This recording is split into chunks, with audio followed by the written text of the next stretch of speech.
大家好，我是散人。今天我给大家分享两个经过本人测试能够使用的办公软件 WPS 和 Office。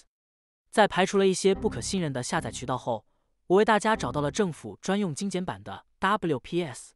经过实际的安装测试，在这里我只给大家推荐两个版本。大庆市党政机关专用版。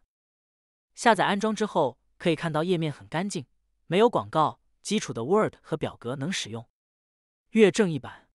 粤正译版和机关专用版，它们之间的区别在于，粤正译版可以支持导出 PDF 功能，更多的功能我并没有去测试，大家如果喜欢可以自己下载慢慢玩。接下来我为大家分享一下 Office 2021全家桶专业版的激活方式，比较简单，跟着我做就好。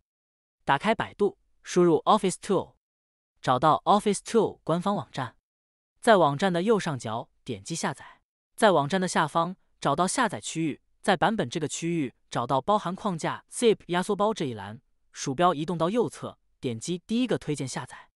下载并解压好后，点击运行 Office Tool Plus.exe 这个文件。打开软件后，我们点击左侧的下载小图标。我们现在来到了部署界面，我们在基础设置的下方点击添加产品。在下拉框中，我们选择 Office LTSC 专业增强版2021批量许可证，一定要注意不要选错了。选择好之后，根据你的需求，我们在下方的应用程序区域选择你想要安装的 Office 产品，把你需要的打上勾。在这里，我只安装 Word 和表格。在下方语言区域下拉框中，我们选择简体中文。我们把目光移动到右侧，部署设置区域，在下方我们需要设置体系结构。如果你的操作系统是64位的，那么你就选择64位即可。现代电脑一般都是64位了，如果你不懂，直接就选择64位。在下方的通道中，我们直接选择 Office 企业长期版。设置好之后，我们点击右上角的开始部署按钮，在弹出的提示窗口中，我们选是。现在软件自动从服务器下载 Office。下载完成之后，我们点击关闭按钮。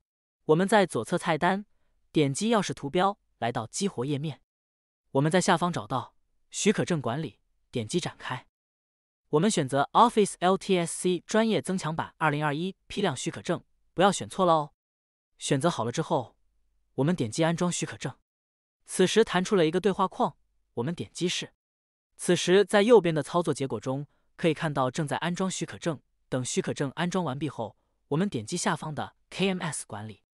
在下方的 KMS 主机输入框中，我们填写这个地址。填写完之后，我们点击保存设置。接着我们点击右上角的激活按钮，完成激活。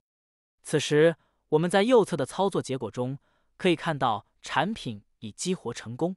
现在打开文档可以看到产品已处于激活状态。如果我的视频对你有帮助，请帮我点个赞，谢谢。